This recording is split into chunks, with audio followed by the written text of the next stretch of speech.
A sustentabilidade já é pauta do mundo dos investimentos. E na energia renovável as oportunidades são diversas. E hoje aqui no Visão do Especialista a gente vai falar um pouquinho dessas oportunidades. E para isso estou aqui com Maria Carolina Carneiro e Cauê Pinheiro, ambos da Safra Corretora. Tudo bem, gente? Tudo ótimo. Obrigada por receber a gente, Thiago. Tudo bom, Thiago? Obrigado pela recepção aí. Um prazer estar aqui. Eu que agradeço vocês aceitarem o nosso convite. Bom, vamos lá. Começando o nosso papo, né? A gente vive hoje um momento de transição energética no mundo. Essa transição que todo mundo comenta, das energias ali que são oriundas de combustíveis fósseis, né, que poluem, para uma energia mais limpa. Bom, e o Brasil é destaque justamente por ter uma matriz energética majoritariamente renovável. Então eu queria começar nosso papo aqui perguntando para vocês, né, qual que é o tamanho hoje do mercado brasileiro de energia? Quantas empresas operam, né? Vocês têm dados gerais para a gente passar para quem está nos acompanhando, para o investidor principalmente que está nos acompanhando? Com certeza, Thiago. Bom, o mercado brasileiro é um dos maiores mercados do mundo. Em termos de energia renovável, é o quinto maior país em termos de matriz, quando a gente olha para a geração de energia especificamente. A gente começou focando em hidrelétricas, né? Algo que sempre foi potencial aqui no país. Mas alguns anos depois, precisamente 12 anos atrás, a gente começou a investir mais tanto em energia eólica quanto solar. Então, hoje, a gente tem em torno de 225 gigawatts de total de capacidade instalada, dos quais 17% já vem da fonte solar e algo como 13% da fonte eólica, tá? Então, a gente tem aí uma participação relevante dessas duas alternativas mais modernas, enquanto a energia hidrelétrica ocupa 50% mais ou menos da nossa matriz. Em termos de empresas, a gente tem mais de 10 mil geradores de energia hoje no Brasil. Mas quando a gente olha em grupo, em torno de 10 grupos tem aí 60% do total da capacidade instalada do Brasil, tá?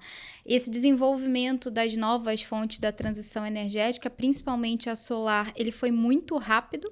Então, quando a gente volta para 2015, a gente não tinha praticamente nada, em torno de 10 a 20 megawatts, tá, instalados da fonte solar, e hoje a gente já tem quase 40 gigawatts dessa fonte instalada. Então, de fato, já éramos e agora somos mais ainda relevantes também dentro dessa nova fonte de energia. Tá certo, é um crescimento estrondoso, né? De 10 anos para cá, basicamente, né? De uma década a gente evoluiu muito nesse sentido. Bom, e na sua visão, né, Carol, esse crescimento, né, que você mencionou, ele vem acontecendo por quê exatamente? Né? As empresas elas vêm focando nessa fonte como uma oportunidade de investimento, né? Quais são os motivos para isso? Se sim, né? Quais são os motivos? Legal, ótima pergunta. O que acabou fazendo com que esse mercado se desenvolvesse muito? Primeiro, o potencial do Brasil, né? A gente tem alguns lugares do Brasil com um fator de irradiação solar muito elevado, entre os maiores da América Latina e do mundo. Tem estados em que a gente consegue produzir 35%, 45% do total de fator de capacidade, que é bastante elevado, tá? A média do mundo fica ali em torno de 20%, então o Brasil tem um potencial bastante grande para essa fonte. Segundo ponto, a gente teve algumas políticas para apoiar o desenvolvimento da fonte, entre elas financiamento abundante com taxas interessantes, como descontos que o governo acabou dando para essa fonte se desenvolver. E terceiro, a tecnologia ajudou muito. Vários países investiram muito em fábricas para fazer painéis solares, principalmente a China.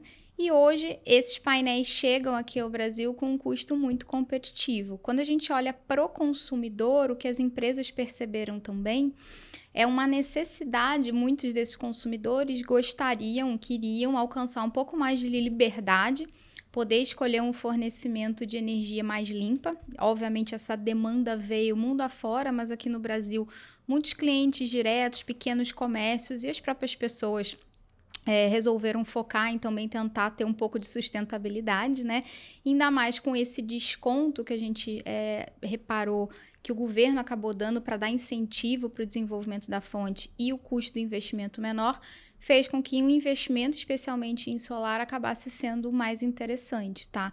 E aí aqui, só para dar um último ponto que eu acho que é relevante, muitos projetos que são desenvolvidos nas próprias áreas das distribuidoras, que a gente chama de geração distribuída, que é uma mini geração solar. Eles, além de um custo baixo efetivo, algumas empresas fazem as usinas próprias, outras alugam. Você tem um serviço para contratar o aluguel de usinas, de parques que produzem energia solar e consegue-se aí um desconto na conta de energia. Então, a demanda, a procura por esse tipo de geração aumentou muito e aí as empresas, obviamente, viram uma oportunidade de desenvolver ainda mais esse segmento. Tá certo. E até, Carol, só pegar uma coisinha do que você falou, né? Você disse que em alguns estados no país eles têm uma incidência, aliás, de radiação solar muito elevada, né? Até comparativamente ao mundo. Dá para exemplificar algum estado que seja aquele que, sofre uma radiação gigante, que é um lugar propício, por exemplo, para ter uma usina, né, para gerar energia solar, por exemplo? Com certeza. As primeiras regiões que a gente sempre vai pensar estão na região Nordeste, né? Então a gente tem Bahia, Pernambuco, Piauí, mas também em Minas Gerais a gente tem boa parte do estado com a irradiação maior que a média e muito terreno disponível. Então isso acaba fazendo que Minas Gerais também, combinando irradiação, né, potencial de produção com terreno disponível, seja um dos mercados onde a gente mais vê o crescimento da energia solar no Brasil. Tá certo. Bom, Cauê, dadas as oportunidades, né, do segmento, né, como a Carol comentou, quais são as formas, agora pensando no investidor especificamente, né, quais são as formas de investir na energia renovável que a gente tem hoje e na infraestrutura? Né? A gente tem alguns veículos específicos para isso. Você pode comentar um pouquinho para a gente começar a dar esse contexto de tangibilizar isso para o investidor? Posso sim, Thiago. Bom, aqui na corretora existem algumas formas de se expor, né, ao segmento de energia elétrica, parte renovável ou até mesmo infraestrutura, tá? Acho que o principal delas é via a participação numa empresa, né, que é via compra de ações de alguma empresa que negocia na bolsa.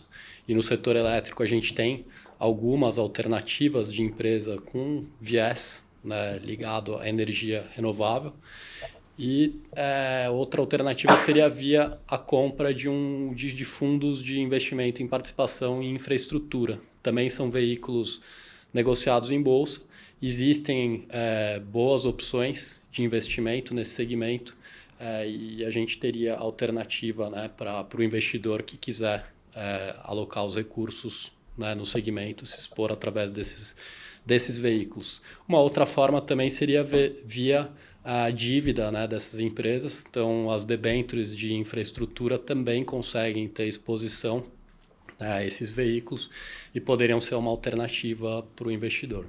Legal. Bom, a gente tem bastante, então, alternativa, mas uma delas que você trouxe aqui, que me chama um pouco mais a atenção, que são os fundos de investimento em participações em infraestrutura. E aí, quando eu penso em infraestrutura, né, e aí eu imagino que também o investidor, quando vem a cabeça dele infra, a gente pensa em uma coisa que é benéfica, que é isenção de imposto de renda. Aí eu te pergunto, é o caso também desse veículo de investimento? Ele possui esse benefício, né, fiscal? É bem por aí? Você pode explicar um pouquinho mais ele para a gente? Tá legal, vamos lá. Então, o fundo de investimento em infraestrutura, ele nada mais é do que um condomínio de cotistas, né, que reúne esses recursos dos cotistas para adquirir alguns ativos que normalmente são ativos geradores de renda. Então, ele é um veículo especificamente focado em ativos geradores de caixa, né, que vão proporcionar uma distribuição recorrente de dividendos. Né? Então, esse é o grande atrativo do veículo. Né? E acho que um ponto importante que vale mencionar aqui é que esse veículo ele conta com isenção de imposto de renda para a distribuição de dividendos. Então, o cotista ele não paga imposto de renda sobre o rendimento recebido. E ele também não paga imposto de renda em cima da valorização do ganho de capital. Então, ele é totalmente isento de imposto de renda para o investidor pessoa física. Seria um dos grandes atrativos desse tipo de produto. Tá certo. E esse tipo de investimento, né, esse veículo, ele está disponível geralmente para investidores profissionais, qualificados, ou para o investidor pessoa física no geral? Como é que é? Legal. Normalmente, esse investimento está disponível para o investidor qualificado, né? Que é aquele investidor que tem acima de R$1 milhão investidos. Tá? É um investimento que conta normalmente com um pouco menos de liquidez, né? Um investimento com foco maior né, em obtenção de renda, né, como eu comentei aqui, e com foco um pouco maior no médio e no longo prazo. Eu acho que vocês deram aqui um panorama excelente, né, do que a gente se propôs a fazer, que é sobre energia renovável, investimento em energia renovável e focando aí principalmente no fundo de investimento em participações em infraestrutura. Só para finalizar também, é um bom veículo para a gente diversificar carteira focando em médio e longo prazo. É isso, né? Exatamente. Normalmente ele oferece renda recorrente, né, uma receita bastante previsível e recorrente, o que garante, né, esse bom fluxo de caixa. Né, contratos, normalmente, se a gente pensar em fundos com um foco maior em geração de energia ou de transmissão de energia, ou até mesmo de concessões, ele tem contratos com vencimento no longo prazo que garantem, né, essa previsibilidade olhando para esse horizonte um pouco mais longo. Maravilha. Bom, pessoal, mais algum ponto que talvez a gente não tenha coberto, que vocês queiram trazer sobre energia renovável, sobre os veículos, aliás, que a gente pode utilizar para acessar esse mundo e investir? A gente conseguiu tocar nos principais pontos, Thiago. Aqui só reiterar o potencial que a gente tem como país e, obviamente, o quanto que a gente tem visto de evolução, seja em número de usinas, empresas investindo nesse segmento e no retorno que a gente vê para esses projetos, dado o avanço da tecnologia e todos os incentivos que a gente vê sendo dados para que essa fonte de fato se desenvolva. Bom, e a gente espera ver o Brasil sempre na liderança aí dos investimentos, né, da energia renovável e dos investimentos nesse setor também. Então, pessoal, obrigado, viu, pela participação. Carol, muitíssimo obrigado. E Cauê, que está sempre aqui conosco também, muito obrigado pela participação. Sintam-se em casa aqui no Visão Especialista, tá? Obrigado, Thiago. Obrigado, Thiago. E como sempre, agradeço a você que nos acompanhou e mais um episódio aqui do videocast oficial do Banco Safra. Bom, para você não perder mais nenhuma das nossas produções aqui no nosso canal no YouTube, é só ativar o sininho que está aqui para você não perder nada. Além disso, também estamos no LinkedIn e no Instagram, além do portal oespecialista.com.br. O link do portal está aqui na descrição do nosso vídeo, tá bom? Então um abraço, bons negócios e nos vemos no próximo programa.